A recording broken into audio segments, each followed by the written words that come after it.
What's up, everybody? Welcome back to Run It Up. Run It Up, episode number 212. We are here today playing some 50-cent $1 and 25-cent 50-cent as part of our multi-tabling madness week. That's right, the madness continues today with some more two-tabling action. On the right table, I did something a little bit weird. I raised small over a limp under the gun, and both players called pretty quickly. I like this turn card, all things considered. We actually get called by worse sometimes if they just have a singular heart in their hand.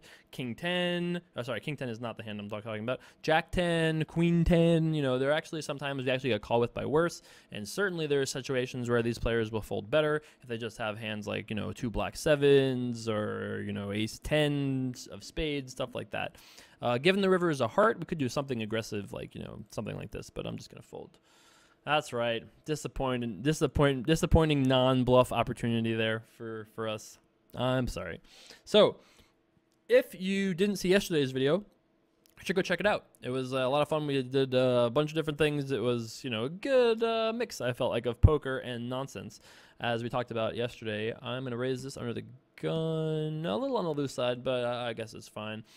I'm in for the right table for 200. I'm in for the left table for 50. So I'm in for the combined amount for 250 and currently in for about 205. So about $45 down right now, but ain't no thing. We started out this session with $874.74 in the bankroll, up a little bit from the beginning of the season. We would be at well, I guess not counting this loss, but you know, we didn't have a successful week last week, but it's you know, what can you do? We had fun last week though.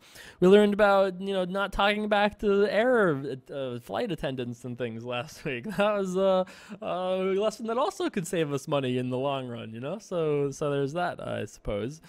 Really exciting week. If you guys enjoyed that week, please don't forget to tweet at @DMoonGirl and let her know that you enjoyed having her on the show. And if there's anybody else that you want to see on the show, Dan O'Brien, Antonio, Phil Ivey, anybody in your mind, UFC poker, outside of those two, who knows, whoever you could think of. If you've got a guest that you can convince to come on the show that would be interesting, that either wants to learn poker, come hang out, take the apprentice chair challenge over there, and try to see if they can run it up on Run It Up, that would be awesome. I'm down. But, you know, we talked about it before last season, if you guys have been around for a while. Doing guests and things, especially in the poker world, is very annoying because, you know, everybody has their own schedule. Nobody wants to do anything before 4 p.m., which is actually true of me as well.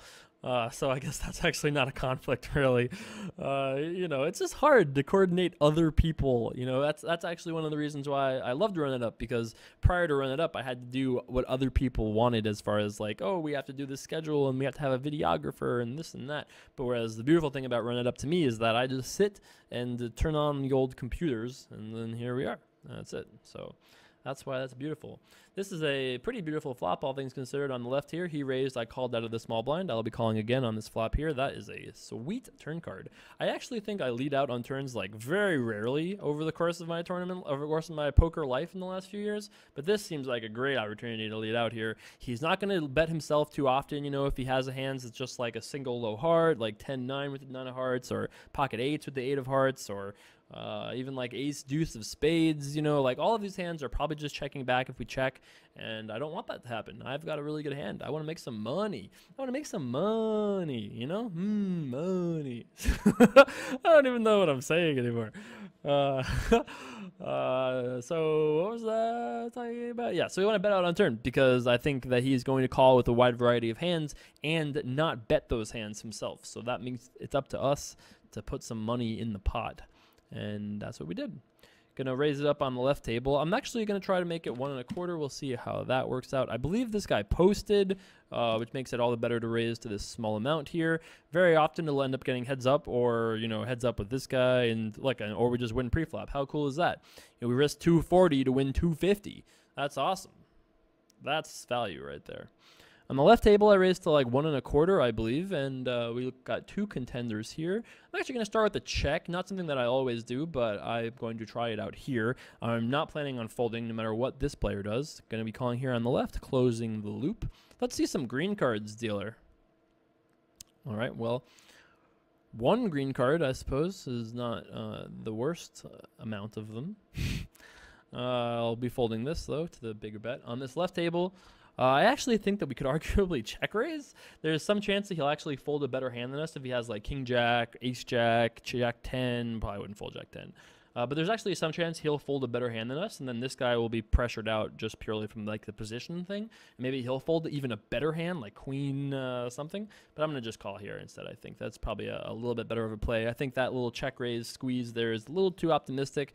We definitely could just have this guy beat because all he did was bet when he was checked to. And this guy is in the small blind, could definitely have, like, queen 10, queen 9, you know, ace queen, you know, king queen. He could have hands that are pretty strong. I'm more worried about him on the flop than I am worried about this guy. And it looks like my suspicions were warranted given this little check raise thing there. I love the check min raise from Hall that.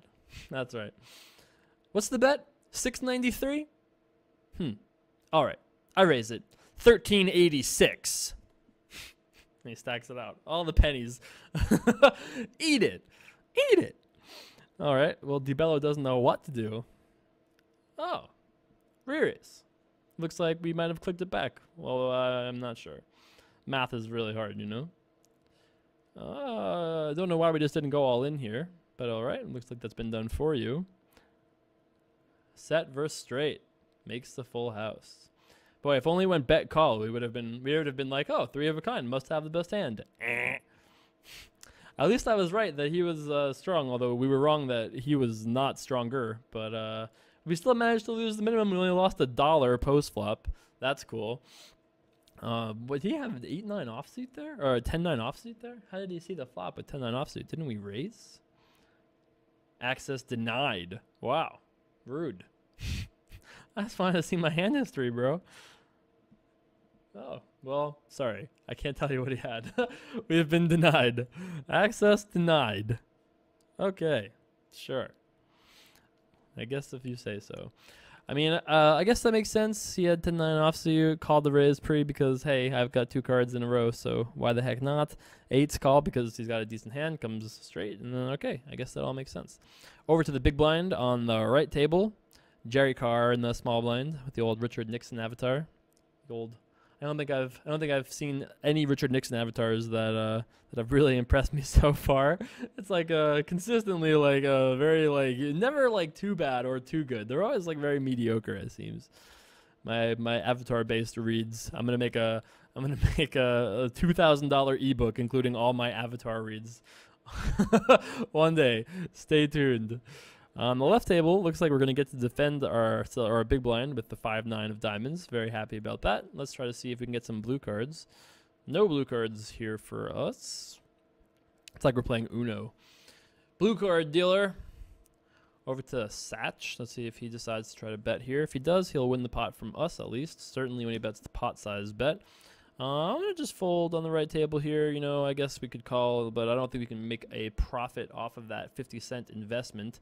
You know, we flop like single pairs, you know, and then we get ourselves in more trouble that I'm not sure we can even be profitable in. So I'm going to save my 50 cents for a rainy day.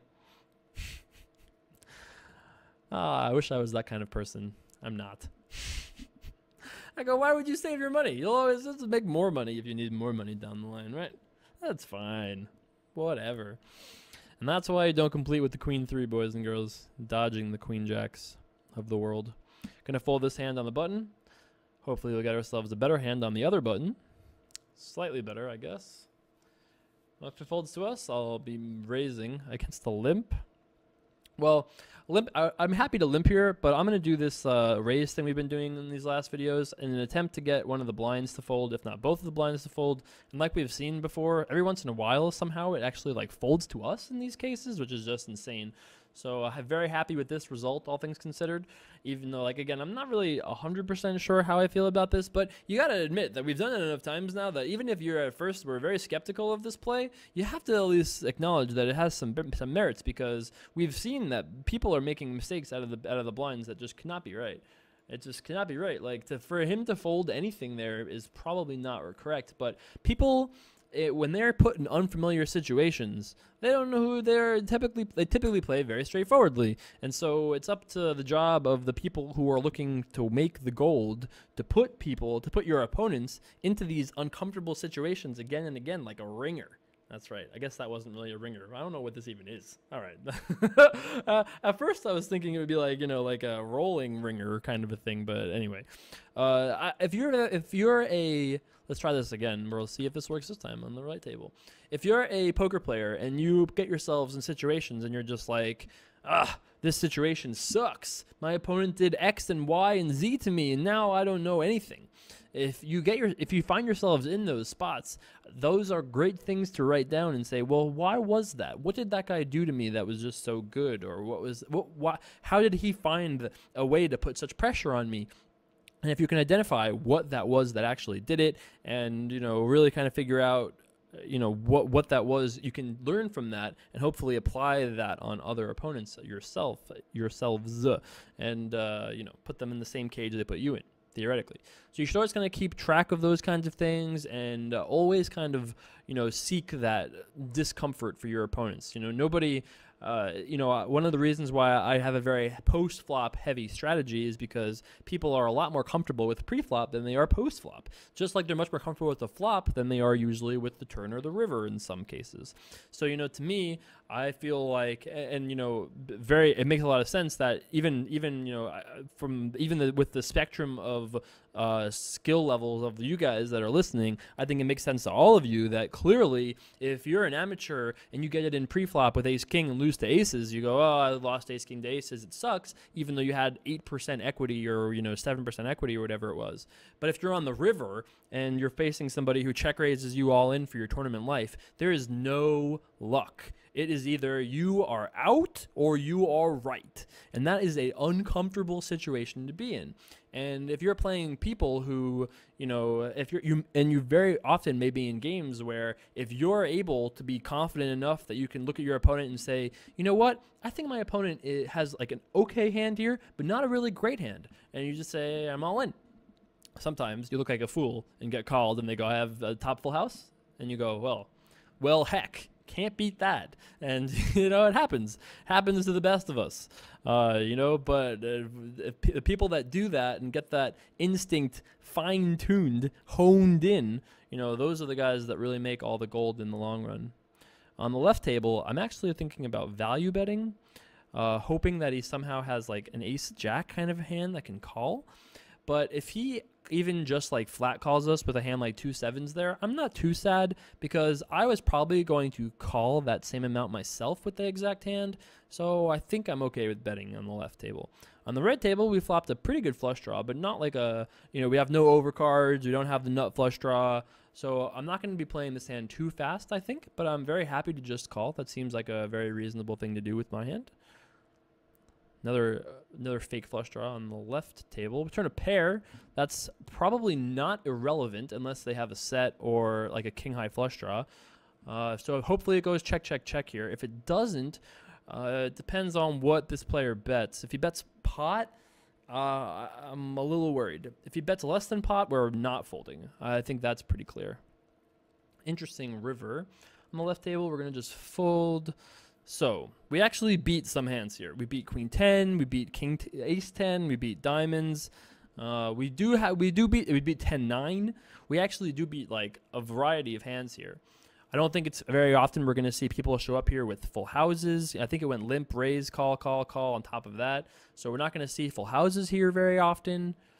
The other thing, though, is, like, I'm not really so sure if this player bluffs too often. Like, if he has queen 10 or ace 10 or, like, 10-9 or lower diamonds, does he really try to bluff now? Like, doesn't this guy look kind of scary? And, if I had a king, I would never fold. If I had a jack, I would be considering just as equally. Because this guy doesn't really bet jacks, you know what I mean? Well, I would have seriously considered calling if it was heads up. But given that it is multi-way, I think I'm going to just fold. Obviously we could consider shoving or something like that, but that would be really absurd. We'd have to have like jack 7, pocket 5s. Even pocket 5s would not play this way. So I'm going to just fold, but this is a really interesting hand, and wow. God, oh, I should have shoved. Oh, I should have shoved. That was a glorious moment right there. We were just on the poker highway, and literally we just passed an exit that was like glorious river shove. Literally, that was it. We were just talking about them too. I mean, like I said, I guess I should be glad that he did call, because I was not really considering shoving until he called, and then, oh yeah, we're still access denied, unfortunately. So I wasn't really considering shoving until it went bet call, because when it goes bet call, I'm like, what do you have? You know, what do you have? I don't understand. And you know, I'm a little perplexed by both of their decisions. Like, his decision to bet the river with the jack is like, are you hoping he folds a chop? Are you hoping he folds a king?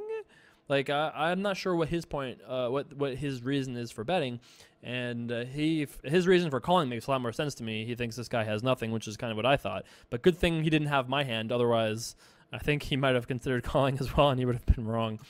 So this was a limped pot, and then limped, raise, call, and this is a pretty good flop for us, and not one that I'm planning on just calling on. We want to shut out hands like king jack and king queen and heart draws, and you know, we want to shut out hands that have a lot of equity against us, and our hand is very likely to be the best hand right here and now.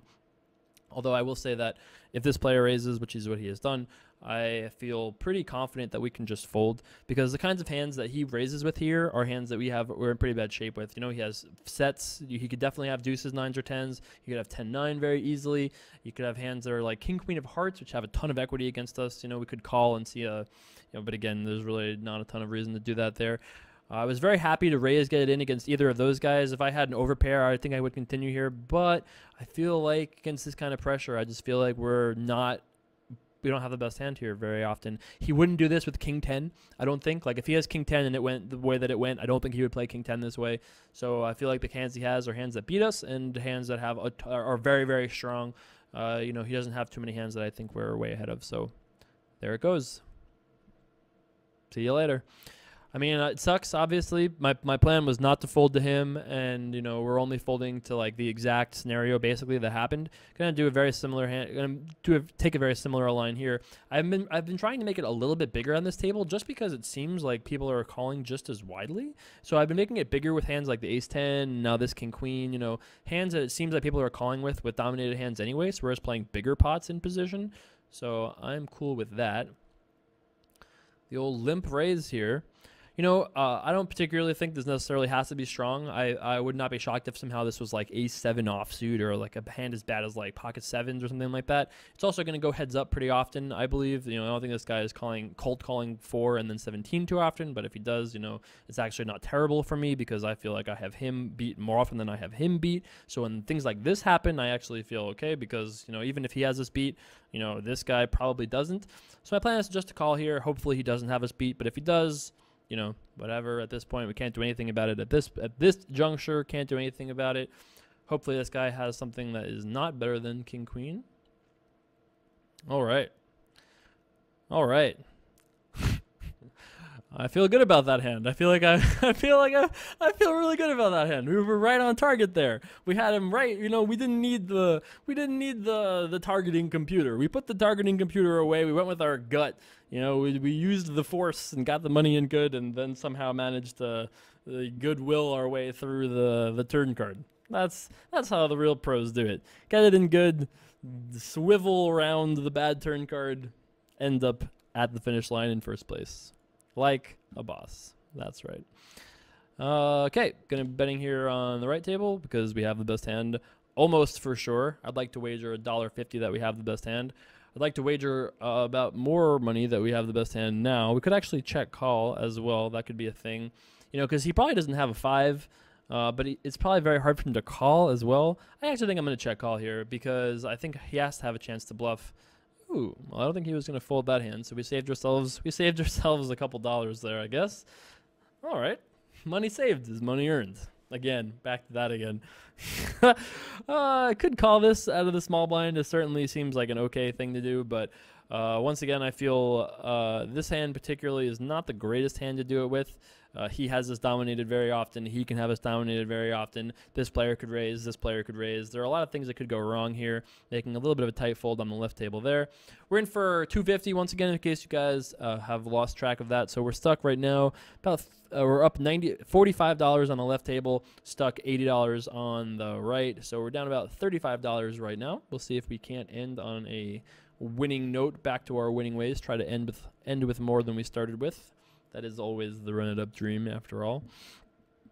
Let's see if these pocket nines help get us there. The Phil Hellmuth hand, exactly, 2 black nines. I believe he won the World Series of Poker main event in 1989 with the two black nines. I could be wrong about that. Somewhere Phil Hellmuth is getting on his email address, getting all upset with me.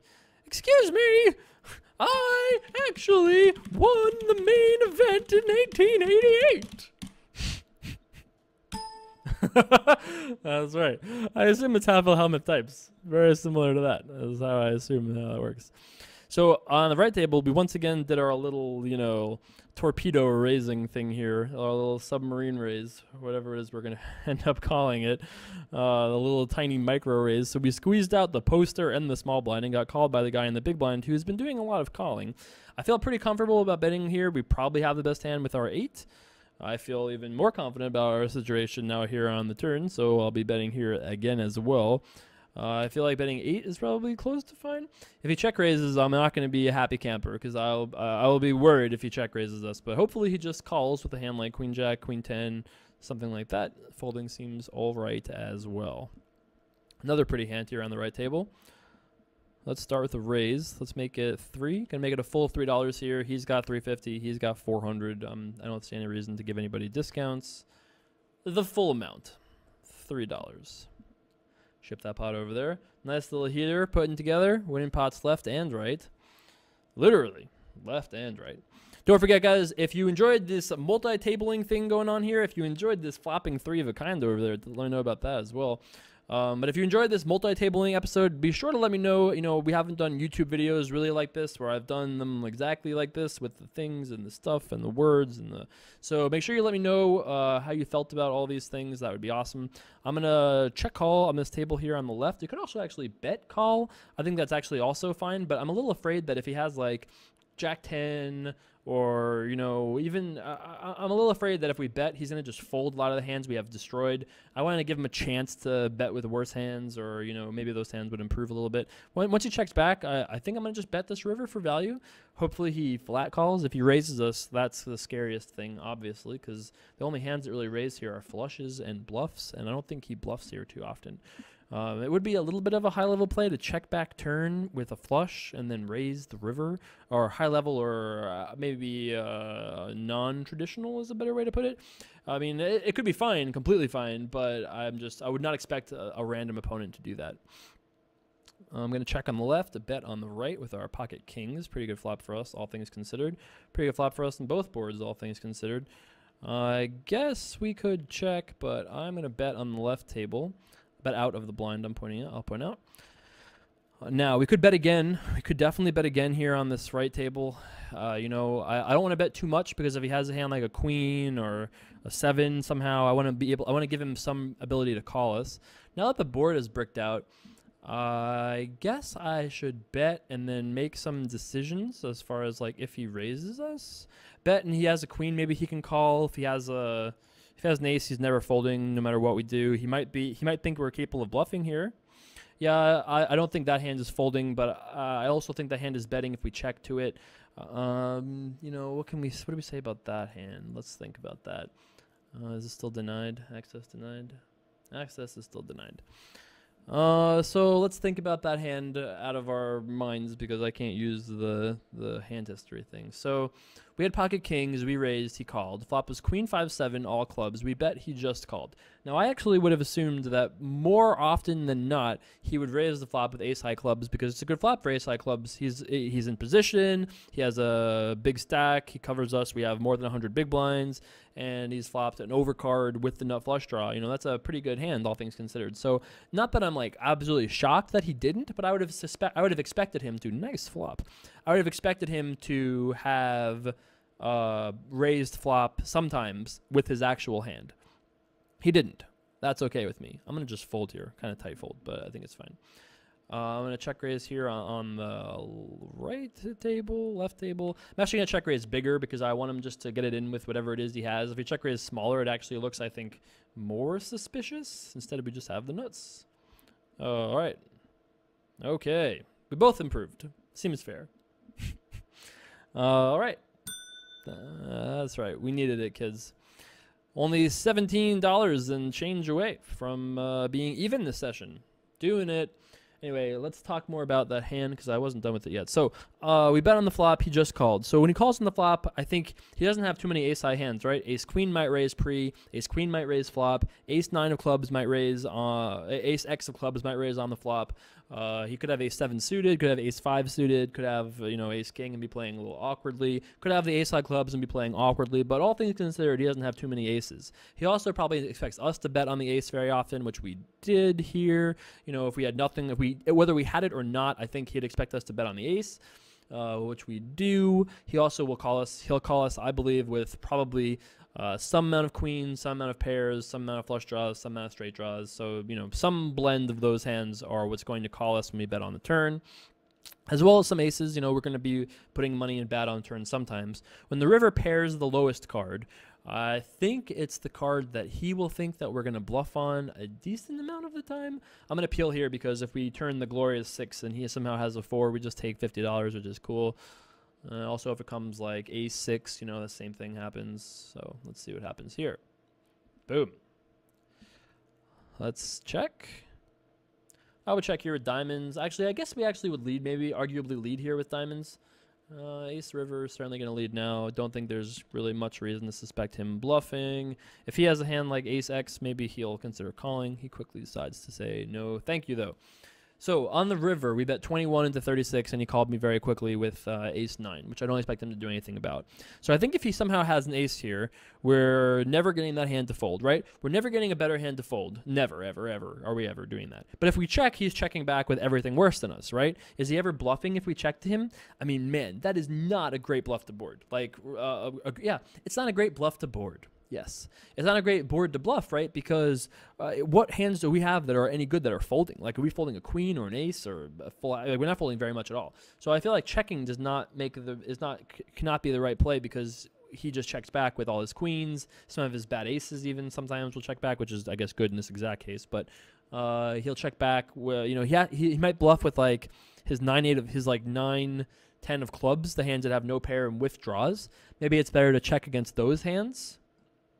Yeah, now that I'm really thinking about it, maybe it is better to check that river with the kings than it is to bet. Because if he has an ace, maybe there's a chance he checks back. He's not folding better than us anyway. If he has a queen, there's actually a chance he folds queen X to us because he goes, oh, he must just have ace-4, and then he just folds. And if he's folding a queen, then it's a real bad disaster for us to be betting. So if that's the case, then I think we should just be checking. And yeah, at the time I thought betting was better, but I actually think that maybe we should have just check called the river. We probably still lose a similar amount in this exact instance because I wasn't going to check fold. Or I doubt I was going to check fold. So I was probably going to end up check calling, and we would have lost a similar amount, I believe. Okay, so I'm going to check call this turn here. We have the best hand sometimes. We also do not sometimes. We'll go check. Sometimes when he has like ace-jack or queen-jack, I think. We turn to gut shot, though, so I don't believe we can fold. We beat queen 10, we beat ace 10, we beat ace queen, we beat spades. So I can't fold just yet. We lose to plenty of hands, but not worried about that. Getting 3-1. Let's see a river card, please. Deuce ball, pretty bricky. Let's start with a check. Gonna raise on the left table. If it goes check, we might win. Actually, I actually think that we do way better when he bets, actually, than when he checks. So when he checks back, we probably lose. Interesting. So he overbet ships the old 270 into 40. So he's risking 63, 55 because we're obviously the ones all in, into the 50 in the middle. Now, I actually feel like if you're familiar with Run It Up, that this is a great play if you know I'm on the Run It Up bankroll because I'm playing, I have like 6 buy-ins to the game that I'm playing. So it's great to do moves like this to put pressure on us when you feel like I'm marginal. It is, it's just true. If you're playing against me on my own money, good luck to you because I just laugh when people do this to me. Fine, call $60. You deserve it if you have it. But in run it up reality, I think I just fold. Wow, boy, we're making a lot of sets on this left table. Who needs the bigger table when we can just flop sets every hand on the left table, huh? Gonna start with a bet here because this board is very connected. So if either of these players have anything, we want to give them a chance to just pile money in, and that means starting out with a bet. Finally, the turn card was not a connected flush card, although I don't think an ace is a particularly awesome one for us. Let's start with a bet anyway, something like 6. Could bet 8, could bet 7. Somewhere in that range seems right to me. Still got the nuts. That's good news. What should we bet? Something like 12. That gives him some chance to bluff if he really wants to. If he wants to bluff shove, he could. We could also check, but I don't think this... I feel like I play with this guy a decent amount, and I don't think he bluffs when checked to very often. I have a feeling like, even at this general limit, maybe not even specifically to him, but people when they get checked to in that spot, they just go, let's just check it back. They just go, ah, I missed. You know, you don't check to those guys. You bet and hope they find something they can call you with. So I lost a little bit back on this table here, but looks like we're stuck like $25 right now, which is really effectively, you know, nothing really. I'm going to fold given the lineup behind us. He's got 200 blinds. He's got 300. Spew Artist just trying the table. He's pretty solid. Probably the best regular player that I encounter on a day-to-day basis. One of the best regular players that I encounter on a day-to-day basis. Starting out with a lead on the left. Works out pretty well. Probably had the best hand. Let's see if we can't end our way back at even. I feel like this video also has been longer than 30 minutes. I'm just doing it by feel today, kids. We're just trying to get close to 30 minutes is about right. But I've been enjoying this session, and I'm not really ready to quit either, although I will tell you that this table does not seem great. So maybe what I'll do is I'll find another second table over here, and we'll just make the switch. Seems like a good flop for us. Could actually try checking, but like I said, I feel like this guy is not really one for bluffing. I'm going to call here on the right table. Bet again on the left table. Wow, almost exactly the same board. Going to bet 150 on the left. All right, we won that pot. Let's see about this one. If he bets, I'm calling. If he checks, I'm betting. If he folds, I win. So those are my plans. You know, this is going to be too good of a spot for us in position with a hand as good as this. We have nut gut shot, backdoor flush draw. You know, jack high still could be the best hand easily if he just has like 7-4 offsuit. So we could definitely have the best hand. Going to bet $3 here. We'll do find out some information if nothing else. If he check calls, it's fine. Anything else, also fine. There you go. All right, this could be it, boys. This could be the one. Big pocket tens. Now, I actually, as you guys have seen, especially used guys that have been around forever, you guys know that I like to limp in the blind, but I decided to raise here because of the dynamic. It seems like this player is pretty aggressive. Seems like he is just the kind of guy that does actually fight for pot. So sometimes when you raise against those guys, blind versus blind, they are more likely to fight back than when you limp. When you limp, they go, there's no money in there. They just check it out. But if you raise, they go, oh, I'll make it 8 and whatever, and get themselves into trouble, which is what I want when we're the ones that really have when we're packing the heat. That's what we want. Gonna make it a full 150. Once again, both these guys have way over 100 big blinds. Actually, this guy has 200 almost. So fine, making it a full 3x here. No discounts. Once again, this table's been great. I mean, obviously we've run pretty good. We flopped a bunch of sets. Not really sure how we've done all the winning. Didn't we win 50 somehow off some guy doing something? sounds familiar. Something like that, I feel, was what happened here. All right, over to the right table, it appears. Raised to the full amount, which I would do with everything I'm opening given the stack sizes of everybody. If this player contests, I'm going to probably go to war with this pre-flop. This hand is pretty good. We could just call, obviously, and just crush the hands he's getting it in with us. Actually, yeah, if he raises, I'm just going to call. I changed my mind on that. Given that we have no immediate recent history, it's probably better just to call. If he raises with hands like ace-7, ace-10, those hands aren't going to get it in with us like all in pre-flop. We just want to call against those hands because we're going to have those hands dominated, and we'll use our position to really get him. On the left here, we flop top pair, 3 straight, and a backdoor flush draw. Look at a beautiful flop that is. Start with a bet, $3 seems about right. Getting the pot heads up makes me happy. Let's see what T. Dimmler does. I still feel like we probably have the best hand, so I'm going to bet. I'd like to bet $6 that I have the best hand, dealer. How do you feel about that? All right, he seems to agree with me. Okay. ace and king. All right, I am not sure what I'm going to do here. I feel like I have to wrap this video up, though, because I know it's been over 30 minutes. If you've enjoyed this video, don't forget, let me know what you guys thought about this video in the comments below. Obviously, we'll play this ace-king hand out, and then I think I'm actually going to continue this session because I've been enjoying it and I want to. Oh, you'll have to see tomorrow. I'll let you guys know. I'll either quit immediately after this. Nah, I guess I should tell you guys what we're going to do, right? God, we're just running so hot. I don't want to quit. We keep making good hands. And this table has been fun for sure. It helps when we make all these good hands all the time. I get to call a dollar again to hit a 9, ace, or a 6. I guess so. It doesn't look like we did it on the right table. If he checks, we could win. 6-8, no good. I guess we'll just fold the 9 high now. We do win sometimes, I'll point out. Right, so let's quick, I guess, do some math here and see. 64 plus 174, 238. So we're stuck like $12 right now. Oh my God. Oh, I want to be even. Oh, obviously it's, it doesn't matter. Life is one big session, we don't worry about those things in reality. But in YouTube land, in 30-minute YouTube land, I want to end up. Ugh. All right. I think what we'll do is we'll play these orbits out. We'll play these orbits out, and I will quit. I don't want to so bad, but we have to. We have to. It's been like a 45-minute mega episode thing. I also feel like because I've never recorded on this software before, I'm hesitant to continue this and not check that it's actually working, because nothing would make me more sad than not recording a run-up video. The only thing that makes me more sad than recording and losing is recording or thinking I'm recording and not.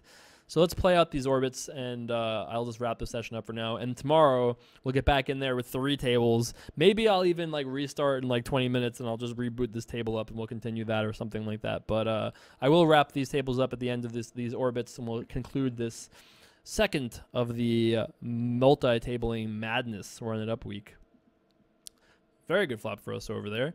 Oh, man, come on. Give me your $12. Oh, I want it so badly. Please. Please, come on. What do we have to be at? We have to be at 250, right? Obviously. I guess that makes sense. I feel like we should bet twice. Maybe he'll fold better hands than us. And if he doesn't, whatever. We have plenty of ways to get there. Even a 10 might get us there. 5 and 50. Let's see. We have 10 high, so folding is fine. Calling is less fine. I mean, this is it. This is our time to bluff and be even. $12, 13, 15. How about 15? Let's do 15. I like that. 14. All right, 14. If he has an ace, he's never folding. Hopefully he folds hands like queen 10, 10 9, and 8. I don't think he even folds jacks very often to us here. But again, of all the people who might, I feel like this guy is a fine person to bluff maybe. But I don't love this by any means. He certainly can call us with pocket 9s even here, because we can just have hands exactly we have. So yeah, don't think he's folding king jack. But I felt like we kind of were in a spot where we had the bluff. I mean, we have 10 high. It's the worst hand we have. It's an ace on the river. He'll fold some hands. Once in a while, he'll fold hands that just can't call, which I guess is why we should bet a little bit less. We bet 14, right? 13, 14. Maybe we should have bet 12, 11. But again, it doesn't really change it doesn't massively change the math of things, but it's just, those are things where the optimal bet size where we have our peak amount of chance of him folding is probably 1150 maybe, because he's never folding an ace, right? Whether we bet 15 or 8, he's never folding an ace. If he has a jack, whether we bet 15 or 12, he's probably never folding a jack, right? So jacks and aces are probably not folding no matter what we bet, whether we bet pot or 10. They're probably not folding either of those. Although if we bet pot, maybe jacks start folding. It's possible. But when you talk about pocket 9, stuff like that, I wanted to bet enough that those hands would at least consider folding.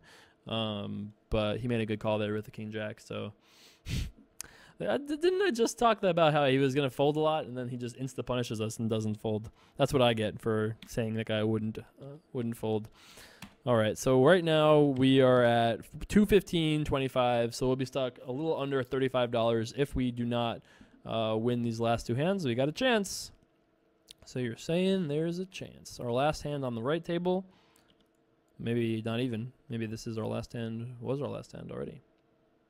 If JCarver doesn't take his blind. Ooh, king, queen on both tables. All right, this is it. The king and the queen. Let's see if we can win ourselves $34.75. Doesn't seem too likely. Okay, gonna quit this table on the left here. Let's see how this on the right goes for us. I think if, okay, no need to say that. Pretty good flop for us. Obviously, back to our straight draw, back to our flush draw, or rather just a gut shot, back to our flush draw. And 2 overcards could be the best hand right now anyway. Starting out with a bet seems like the right thing to do. If he calls, we could just have the best hand. He could have hands like Queen Jack, which now would beat us, obviously. Could have Jack 8, 7, 8, spades, stuff like that. If he leads on this turn, I'm just going to call. If he checks, I'm going to bet, though, because, you know, we probably have the best hand. Don't want to bet too much. Like, if I bet pot here, I feel like he's going to fold a lot of the hands we beat, you know, like the Jack 9s of the world and maybe even, like, I don't know. Like, King Jack is never folding, but I want to bet enough that he sticks around with the hands that are not great. Interesting river. Interesting run out, actually. And then he checks. That also is good news for me. So, if he has a hand worse than us, can he call? So what's the hand worse than us? What's the next best hand worse than us? King 9? King 9 is kings and 10s with a queen kicker. That hand might not even call us. So I feel like we should check. He's not folding better hands, right? He's never folding a jack or a flush or anything. So, okay, fair fight. Fair enough. All right, so we started these tables with, well, let's just add it this way. 63, 58 plus 152, 22, 215, 80. We're in for 250, so we lost 34, 20, and doing... So we're at 8:40:54 to end this session. So we did not run it up. That's the true story. Did not run it up. But I feel like this was still a pretty fun session, all things considered. We had some really interesting spots. A couple things didn't go our way, but all things considered, I think it was a pretty good session. Please, please, please let me know in the comments below and on Twitter and on Facebook what you thought about this video segment thing. And then tomorrow, next session we'll be a 3-tabling video, I believe. So we'll be doing more of the same in our quest to try to break the 4-figure mark during multi-tabling week. There's certainly a very good chance, so let's see if we can do it. Thanks so much for watching, as always, guys. Don't forget, twitter.com/JasonSomerville, facebook.com/JCarverPoker, and, of course, runitup.com. Thanks so much for watching, guys. I will see you back for more tomorrow. Peace. Multi-tabling madness week continues here. When will it end? Hopefully never. It takes a bit of time and love and care to farm 3 tables this time of the night. I made 0 mistakes that hand. I guess pre-flop we didn't have the best hand. If he has ace queen, I'm taking my lunchbox and going home. If I was wearing my heroic scarf and really thought I was zoned in, this could be a value bet of like really next level.